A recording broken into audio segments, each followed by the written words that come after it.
미국에 한 여성이 있습니다. 이 여성은 한 번은 10대 시절에 그 바닷가로 놀러를 가게 되었어요. 바닷가에 놀러 가서 수영도 하고 물놀이도 하고 이렇게 하다가 높은 데에 올라가서 다이빙을 하고 싶은 생각이 들어서 그 높은 곳에 올라가서 다이빙을 하다가 바닥에 이제 추락을 하면서 좀 이제 전신 마비가 오게 되었습니다. 몇 년을 그렇게 누워서 지내다가 이제 많이 속상했겠죠. 그래서 근데 이 여성은 어떤 여성이냐면 예수님을 믿는 그리스도인이었습니다. 그런데도 불구하고 아직까지 신앙이 너무나 약하다 보니까 하나님께 대해서 원망을 하고 좌절하기 시작했어요. 그러다가 어느 날 갑자기 이런 생각이 들어서 하나님 앞에 기도를 하게 되었습니다. 하나님, 제가 비록 이러한 몸이 되었지만 아직도 제 인생이 쓸모가 있는 인생만 될 수 있다면, 제가 이런 모습이어도 쓰임을 받을 수만 있다면 저는 하나님을 원망하지 않고 또한 하나님을 찬양하겠습니다. 이 기도를 시작한 지 얼마 되지 않아서 든 생각이 있는데, 그것이 무엇이냐면 자기의 입술만큼은 마음대로 움직일 수 있다라는 생각이 딱 들더래요. 그래서 자기 입에다가 붓을 하나 물게 해달라 이렇게 요청을 해서 붓을 입에 딱 대고 그것을 갖다가 뭘 하냐면 그림을 그리기 시작하는 것입니다. 그런데 그 그림이 입술로 그렸지만 너무나 훌륭한 그림이 되었어요. 나중에는 너무 잘 그리다 보니까 소문이 퍼지기 시작하고 그 그림들이 팔리기 시작한 것입니다. 너무 잘 팔리기 시작하다 보니까 나중에는 한 볼펜 회사에서 그 여인에게 이제 연락이 온 거예요. 광고 모델로 출연해 달라고. 그래서 붓을 이제 입에 물고 뭐 이제 그림을 그리는 약간 그런 이제 촬영을 하게 되는데, 근데 그 광고를 승낙하기 전에 한 가지 그 광고주에게 요청한 것이 있습니다. 그것은 무엇이냐면 내가 광고를 나가는데 반드시 이렇게 해달라고. 그것이 무엇이냐면 광고에다가 PTL이라는 영어 약자를 이렇게 올려달라, 이렇게 띄워달라라는 요청을 하게 됐습니다. 그래서 그 회사에서도 그것을 받아들여서 광고를 올릴 때마다 그 PTL이라는 약자가 이렇게 뜨게 되었어요. 이 PTL이라는 영어 약자의 뜻이 무엇이냐면 Praise the Lord, 그러니까 주님을 찬양합니다. 그래서 그 약자를 이렇게 올리게 된 것입니다. 그녀는 그 이후로 상당히 유명해지기 시작합니다. 그래서 장애인들의 인권을 위해서도 일을 하고, 또한 그가 가졌던 많은 하나님의 역사하심을 통해서 간증을 통해서 사람들에게 위로와 힘을 주기 시작하기도 하죠. 그리고 또한 미국에서 가장 유력한 사회적 영향력을 끼치는 사람 중에 한 사람이 되기도 하였습니다. 오늘은 바로 이 찬양에 대해서 함께 말씀을 나누고자 해요. 다 함께 에베소서 5장 15절로 21절에 있는 말씀을 같이 보도록 하겠습니다. 에베소서 5장 15절로 21절에 있는 말씀입니다.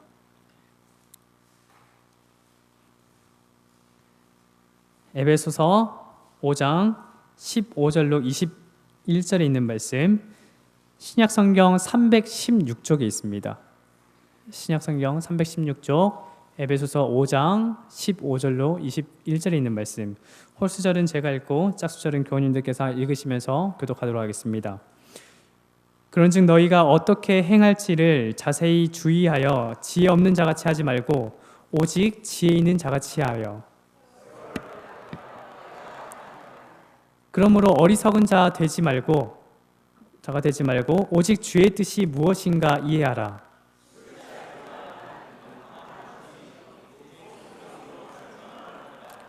시와 찬송과 신령한 노래들로 서로 화답하며 너희의 마음으로 주께 노래하며 찬송하며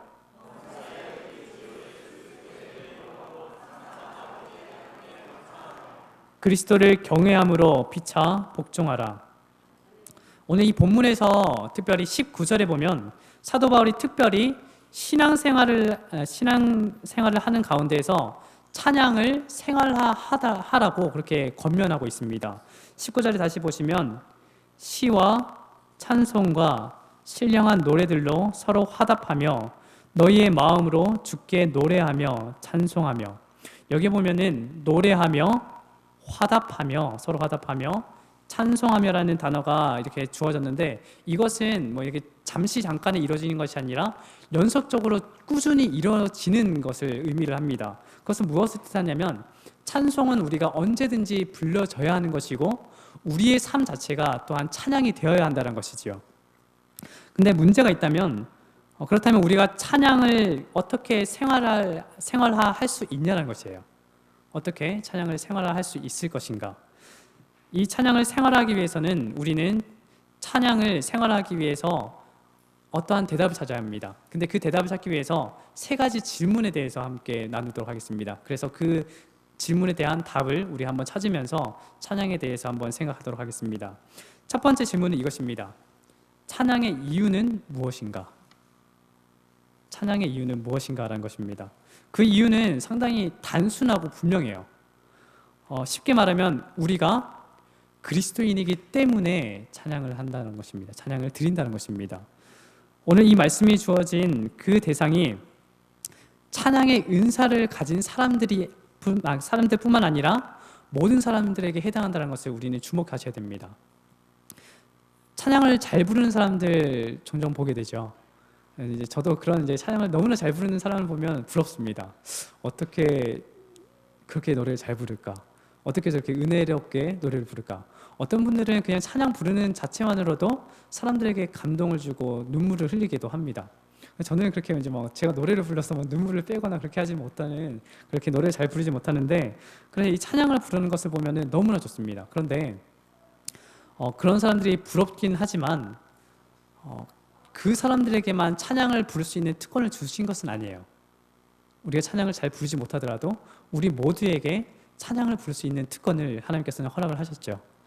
찬양이라는 것은 이 땅에서뿐만 이루어지는 것이 아니라 하나님의 나라에 가서도 우리가 날마다 부러지는 것이 무엇이냐면 찬양이에요. 왜냐하면 하나님의 나라는 세세토록 찬양이 끊임없이 이루어지는 곳이기 때문이죠. 그런데 찬양은 은사로서 성경에 묘사하지는 않습니다. 그 이유는 그런 것이 아닐까요? 그리스도인들에게 가장 보편적인 삶의 표현이 되어야 되기 때문에 찬양은 이렇게 은사로 표현하지 않은 것 같습니다. 그래서 한 설교자는 이런 말을 했습니다. 우리가 거듭날 때 하나님은 우리의 마음에 찬양을 허락하신다. 우리가 거듭날 때 하나님은 우리의 마음에 찬양을 허락하신다. 다시 말하면 우리가 거듭난 증거 중에 하나가 무엇이냐면 우리의 마음속에 깃들어 있는 찬양에 대한 그 열망. 찬양 부르고 싶다. 하나님께 찬미 부르고 싶다. 이 열망.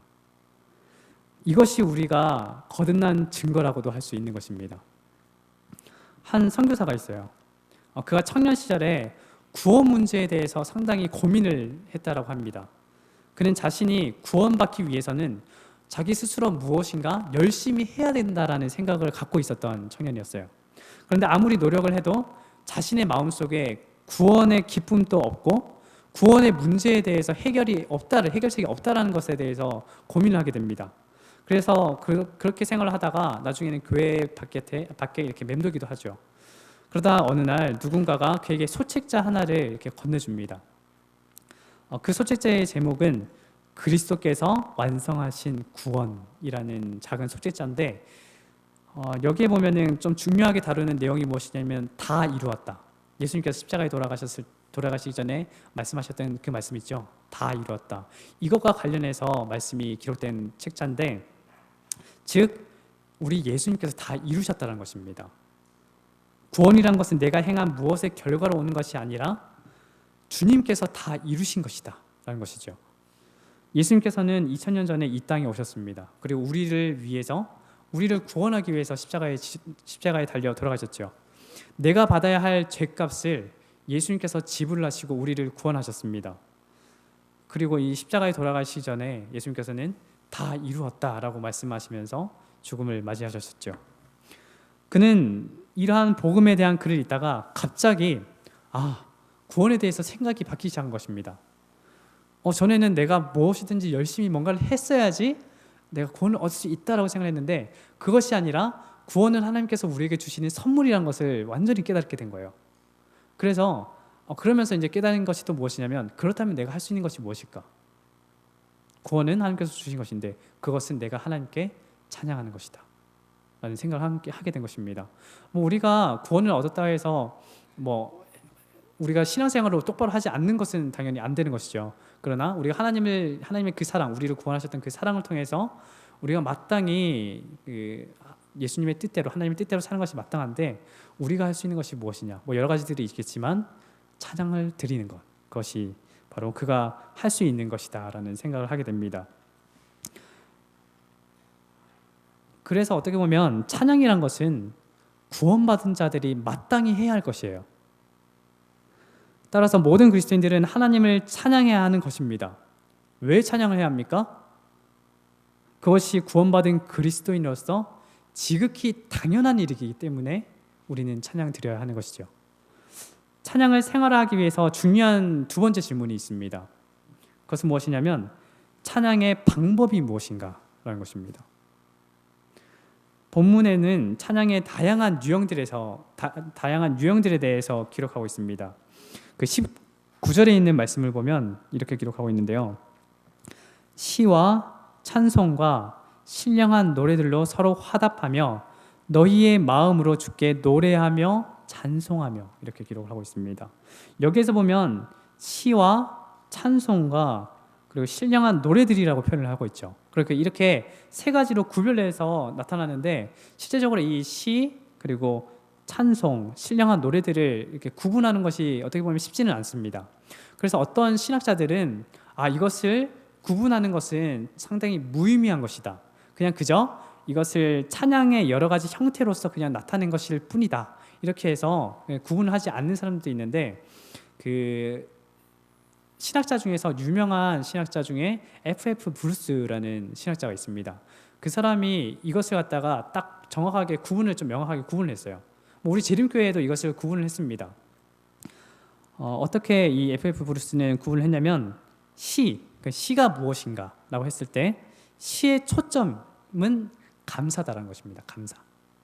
그래서 내가 감사한 것을 표현하는 것이다 이렇게 기록하고 있는데 재림교회 성경주석에는 무엇이라 나냐면 그 악기를 연주를 하면서 구약의 시편을 부르는 것 이렇게 됩니다. 어떻게 보면 이것도 또한 감사랑 또 연관을 또 시킬 수도 있는 것이죠. 그렇다면 또 이제 두 번째 찬송은 무엇인가? 찬송의 초점은 고백입니다. 고백하는 것. 이것도 이제 재림교회 주석에는 우리의 그 신자들이 하나님께 부르는 찬양 그것을 이제 또 이렇게 부르고 있는데 찬양의 초점은 고백이다. 그렇다면 무엇이 고백인가? 이것은 하나님께 대한 우리의 고백이다. 그리고 하나님이 어떤 분인가에 대해서 고백하는 것입니다. 우리의 하나님은 자비하신 하나님이셔. 우리의 하나님은 사랑의 하나님이셔. 하나님은 신실하십니다. 이 모든 것들을 고백하는 것이 바로 그런 것이죠. 그리고 셋째로는 신령한 노래.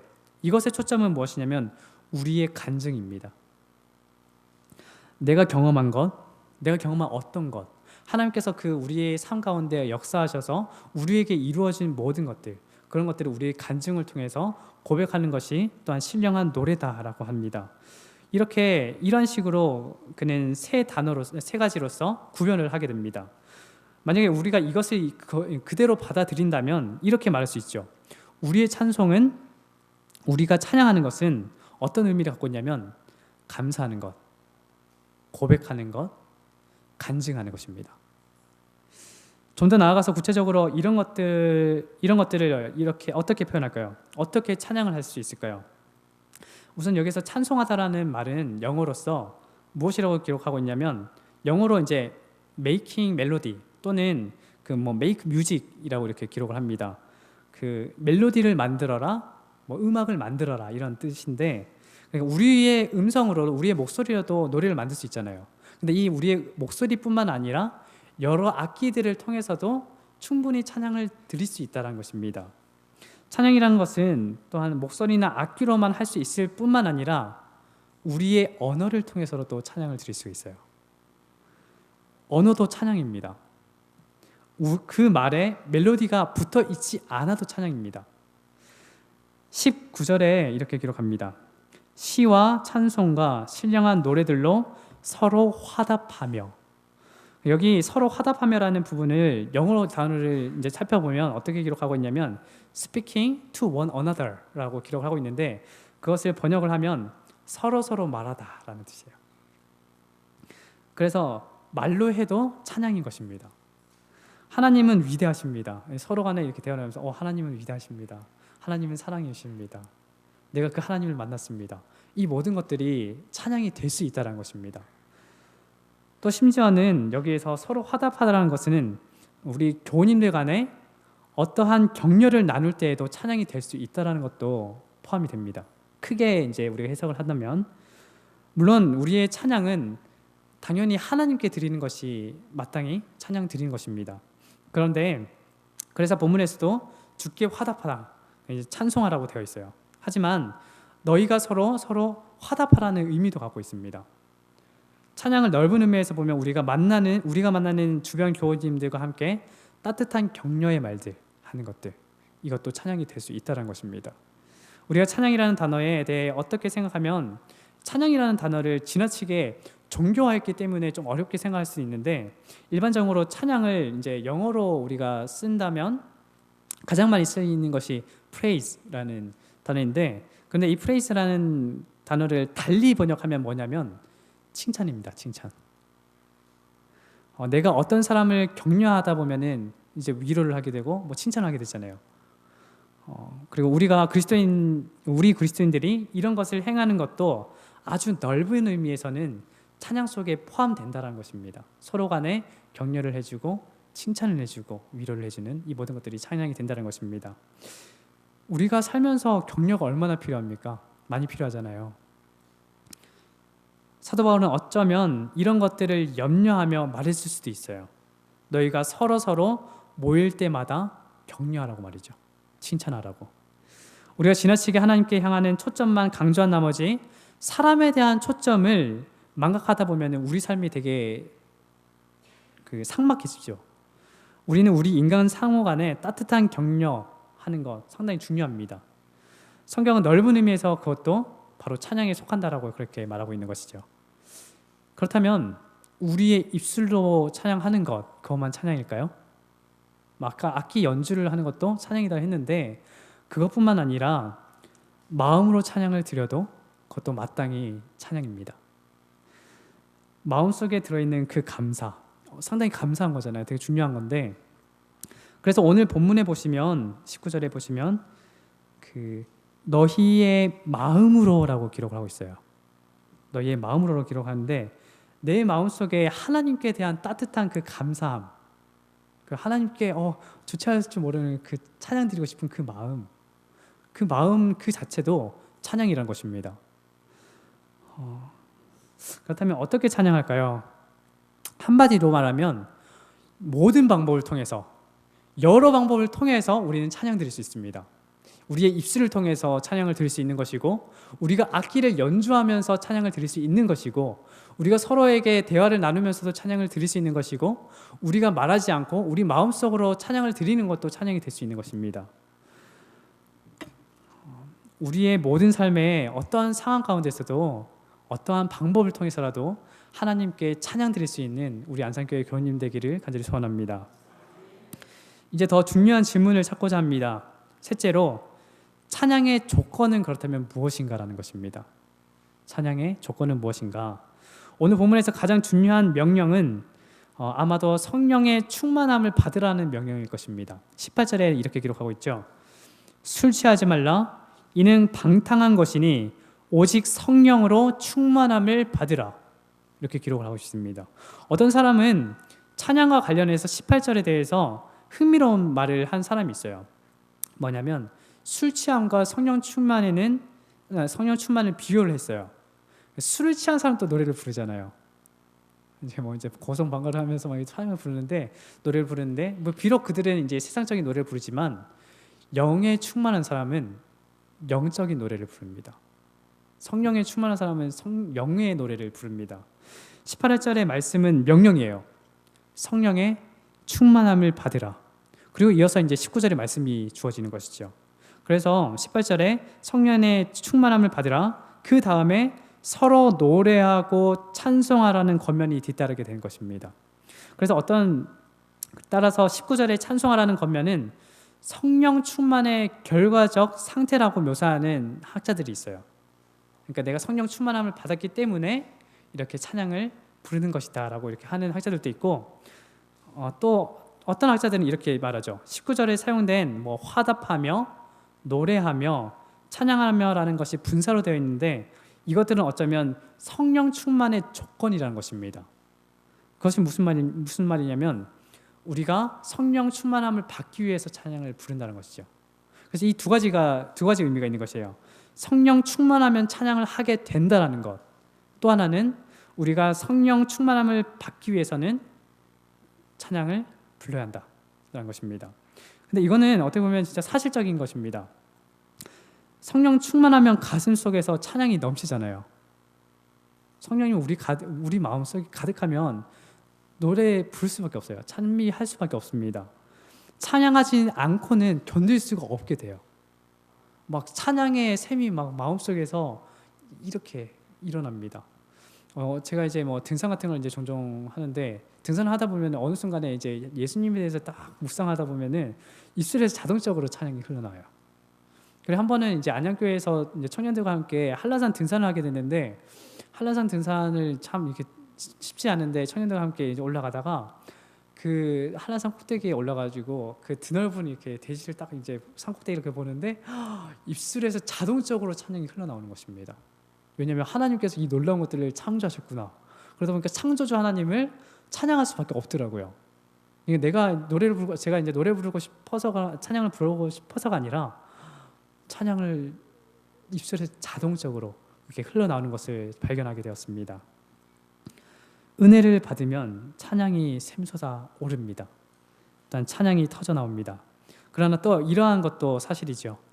내가 내 마음이 좌절되고 침체하고 있는 가운데에서 의지적으로 주님 앞에 나가고 주님 앞에 기도를 했을 때, 그리고 우리 찬양했을 때 우리의 마음 가운데 위로가 되고 회복이 되는 것을 경험할 때가 있습니다. 어느새 찬양을 하다 보면은 그렇게 회복이 돼요. 그래서 다시 성령이 우리 자신을 지배하는 것을 또한 느끼기도 하게 됩니다. 그렇다면 우리 교우님들 마음 가운데서는 찬양이 있으십니까? 찬양이 흘러나오십니까? 어떠십니까? 우리가 성령 충만하지 않으면 제일 먼저 어떤 반응들이 일어나냐면, 당연히 기도가 되지 않기도 하고 말씀이 읽혀지지도 않기도 하지만 찬양이 우리 입술에서 흘러나오지 않기도 합니다. 찬양의 샘이 마르기 시작을 해요. 그 시인들이 그 찬송시를 잘 쓸 수 있을까요? 시인이 찬송시를 잘 쓸 수 있을까요? 저희 형이 음악을 좀 하는데 한 번은 뭐 이제 그 교회 노래를 만들고 싶대요. 그래서 여러 가지 음악을 이제 하나 만들었는데 저한테 무슨 요청을 하냐면, 저한테 이제 좀 그 찬송 시를 좀 적어달라고 요청을 하는 것입니다. 제가 그 예전에 이제 설명했었죠. 제가 중학교 때는 시를 썼던 사람이라서 저희 형도 이제 저를 시를 잘 쓴다고 생각하니까 잘 써주겠지. 그래가지고 제가 20대 초반 때인가 아마 그랬는데, 근데 아무리 제가 이걸 쓰려고 해도 써지질 않는 것입니다. 너무 어려운 것이에요. 그냥 시를 쓰라면 어떻게든 이제 쓰겠는데 찬송시가 잘 나오질 않는 것입니다. 그런데 이 찬송시를 잘 쓸 수 있는 조건이 무엇이냐면, 내가 시인이라서 찬송시를 잘 쓸 수 있는 것이 아니라 내가 성령의 충만함을 입어야지 찬송시는 잘 나올 수 있는 것입니다. 유명한 종교 개혁자 중 하나인 마르틴 루터 아시죠? 이 마르틴 루터도 여러 편의 찬송시를 기록을 했습니다. 그는 이렇게 찬송시를 기록을 하면서 이렇게 말을 했어요. 나는 위기를 만날 때마다 기도를 했다. 그때마다 주께서는 성령의 충만함을 주셨다라고. 그리고 그분은 내게 찬송을 주셨다. 이렇게 고백을 합니다. 그래서 우리 재림교회 이 찬미가에도 548쪽에 보면 마르틴 루터가 작사한 찬송시, 찬양이 기록되어 있습니다. 내 주는 강한 성이요, 아시죠? 내 주는 강한 성이요. 이 찬양을 누가 작사를 했냐면 마르틴 루터가 작사를 했었습니다. 또한 요한 웨슬리도 바쁜 중에 여러 가지 찬송 시를 만들었어요. 그래서 누군가가 물었다고 합니다. 아니, 그렇게 바쁜 가운데 어떻게 이렇게 많은 찬송 시를 남길 수가 있습니까? 그래서 웨슬리는 이렇게 대답을 했대요. 나는 말씀을 읽은 후에 내가 받은 은혜를 시로 표현을 했다라고. 그것이 언제나 나의 습관입니다. 거기에서 찬양은 만들어져 왔습니다. 이렇게 고백을 합니다. 우리가 말씀을 읽을 때마다 받은 은혜를 시로 표현을 하면 그게 찬송시가 되는 것입니다. 웨슬리는 수많은 찬송시를 그렇게 만들 수 있었던 것입니다. 그는 말씀을 묵상할 때마다 그렇게 찬양을 만들었던 것이에요. 아마도 인류 역사상 가장 많은 찬송시를 쓴 사람이 있다면 누구일까요? 가장 많은 찬송시를 기록한 사람. 네?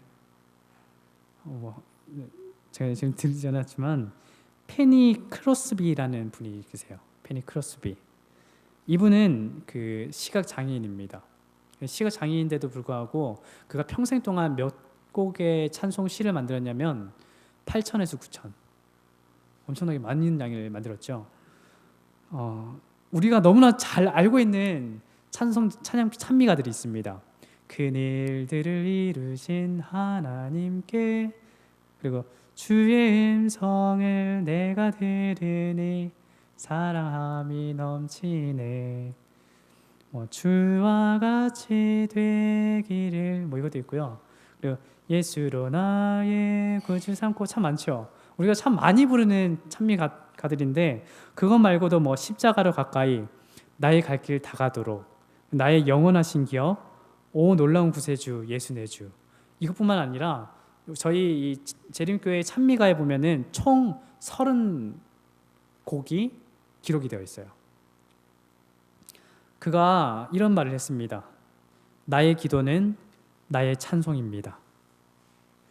그녀의 기도가 바로 그녀의 찬송이 되었다라고 말하는 것이죠. 성령이 충만하면 찬양이 나오는 것을 믿으시기 바랍니다. 찬양이 흘러나올 수밖에 없어요. 거꾸로 말해서 내가 이 찬양하는 것이 잘 되지 않는다면 그만큼 나는 그 성령 충만하지 않다는 것입니다. 성령 충만하면 찬양을 부를 수밖에 없어요. 부르고 싶어지거든요. 주님을 너무나 사랑하니까 찬양할 수밖에 없습니다. 내가 받은 구원이 얼마나 큰데 찬양할 수밖에 없잖아요. 찬양이 메말랐다고 생각하면 우리 모두가 기도를 하시기 바랍니다. 그리고 말씀을 다시 읽으시고, 그리고 하나님의 은혜를 다시 한번 깊이 묵상하시기 바랍니다. 그리고 찬양을 부르다 보면 다시 우리가 영적으로 회복이 되는 것을 또한 경험할 수 있을 것입니다. 찬양을 생활하시기 바랍니다. 예배 시간에만 찬양 부르시는 분들도 계실 수도 있어요. 그것뿐만 아니라 예배 드릴 때에도 찬양을 부르지 않는 분들도 계실 수도 있습니다. 그런데 우리는 날마다 찬양을 불러야 합니다. 항상 찬양을 불러야 합니다. 설거지를 할 때도 찬양을 부를 수도 있죠. 또 운전을 하면서도 찬양을 부를 수도 있습니다. 이런 말도 있어요. 이거는 이제 어떤 개신교회 사람들이 이렇게 남긴 그런 기록 같은데, 40마일로 달릴 때 적절한 찬송은 주 너를 지키리, 이런 곡입니다.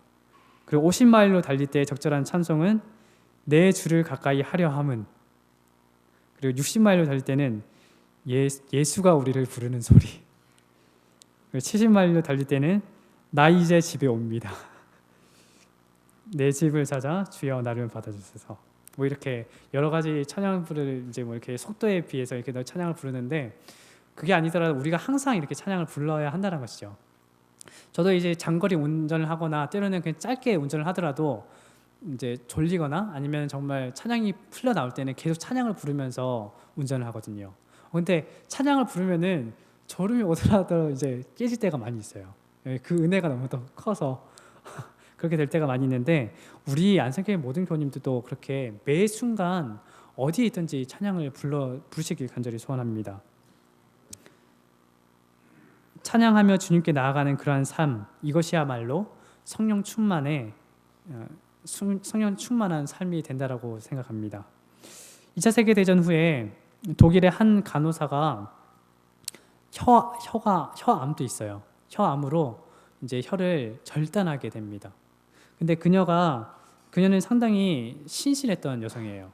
전도도 상당히 열심히 했고, 또한 성령 충만한 여인이다 이렇게도 많이 불려졌던 여인인데, 그 의사가 수술하기 전에 마지막으로 할 얘기가 없냐라고 이렇게 물었을 때 이 여인은 이렇게 말합니다. 그때 그녀는 주님의 은혜가 너무 감사해요. 나와 함께 하셨던 주님의 그 크신 은혜가 너무나 감사합니다. 그러더니 조용히 막 찬송을 부르더래요. 그리고 언어를 잃어버리기 전에 그녀는 마지막으로 그렇게 찬송을 불렀습니다. 그리고 찬양을 마무리하면서 그녀는 또 이런 말을 남겼다고 합니다. 제가 찬양을 부르지 못해도 내 마음의 찬양은 계속될 것입니다. 참 얼마나 답답할 것 같아요. 내 입술로 그렇게 찬양 부르는 것이 좋잖아요. 노래를 못 불러도 내 입술로 찬양 부르는 건 되게 좋습니다. 행복해요.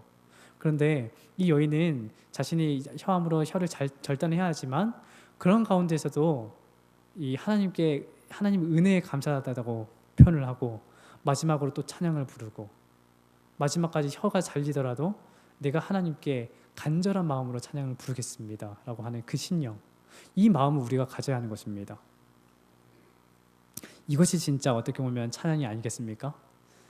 때로는 이 찬양을 저희가 찬미가를 이렇게 부를 때 보면은 그냥 부를 때가 있어요. 저도 어떻게 보면 찬미가를 부르면서 그냥 이제 흘러나오니까 그냥 부르게 되는데 그때 이제 뜨끔뜨끔 놀랍니다. 좀 머릿속으로 이 찬미가의 가사를 깊게 묵상을 하지 않고 그냥 부르는 거예요. 근데 어느 순간에 이거 잘못됐다 생각해서 찬미가의 가사를 하나하나 곱씹으면서 이 찬미가를 부르다 보면 거기에서 오는 은혜는 상당히 큽니다. 상당히 놀랍죠. 우리 모두가 또한 그렇게 찬양을 부를 수 있길 간절히 소원합니다. 우리 자신에게 한번 질문해 보시기 바랍니다. 우리 마음속엔 지금 찬양이 있는가? 찬양이 터져 나오려고 하고 있습니까? 만약에 그렇지 않다면 하나님께 기도하시기 바랍니다. 아버지 하나님, 제가 아버지 하나님께 찬양드리지 못합니다. 찬양의 샘이 제 마음속에서 흘러나오지 않아요. 찬양 부를 수 있게 해주세요. 기도하시기 바랍니다. 우리가 그리스도인으로서 어찌 하나님께 찬양 드리지 않을 수 있겠습니까? 죄인이잖아요. 죄인인데 아버지 하나님께 감사하잖아요. 우리를 그 구원하셨던 그 사랑이 너무나 놀랍고 큰데 어떻게 아버지 하나님께 찬양 드리지 않을 수 있겠습니까? 그런데 우리가 아버지 하나님께 찬양 드리지 못한다라면 우리 정말 회개해야 됩니다. 하나님의 그 크신 사랑과 그 크신 은혜가 너무나 놀랍기에 우리 모두는 아버지 하나님께 마땅히 찬양을 드려야 하는 우리 그리스도인들입니다.